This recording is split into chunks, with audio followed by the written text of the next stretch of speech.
నమస్తే. Andhra Pradesh board of intermediate second year English మీకు section సిలో last question number 17 instruction mark the stress for any 5 of the following words అని 10 ఇస్తారు.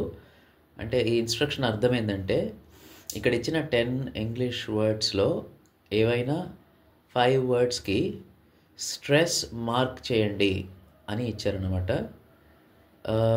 మీకు stress marking తెలిసుంటే మీరు 10 వర్డ్స్కి answer sheet మీద స్ట్రెస్ మార్కింగ్ ఇవ్వవచ్చు.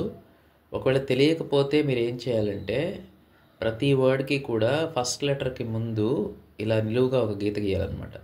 ఫస్ట్ వర్డ్ రాసి ఇక్కడ ఫస్ట్ వర్డ్ ఏమి ఇచ్చారు, సెలబ్రేషన్ అని ఇచ్చారు. కాబట్టి యాక్చువల్గా కరెక్ట్ ఆన్సర్ ఏంటి, సెలబ్రేషన్కు సెలబ్రేషన్ లాస్ట్లో TION షన్ ఉంది కాబట్టి దాని ముందు ఉన్న BRA బ్రే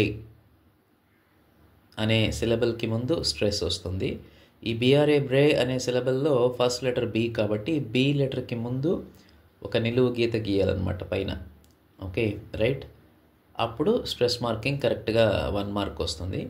అలా కాకుండా ఫర్ ఎగ్జాంపుల్ మీకు స్ట్రెస్ మార్కింగ్ తెలియదు అనుకుందాం, అప్పుడు మీరు ఏం చేయాలంటే అన్ని వర్డ్స్కి ప్రతి వర్డ్ రాయండి, అన్ని 10 వర్డ్స్ 1 by 1 రాయండి ఆన్సర్ షీట్ మీద. ప్రతి వర్డ్కి ఫస్ట్ లెటర్కి ముందు ఒక చిన్న నిలువు గీత గీయండి, అంటే స్ట్రెస్ మార్కింగ్ మీరు అక్కడ ఇస్తున్నట్టు.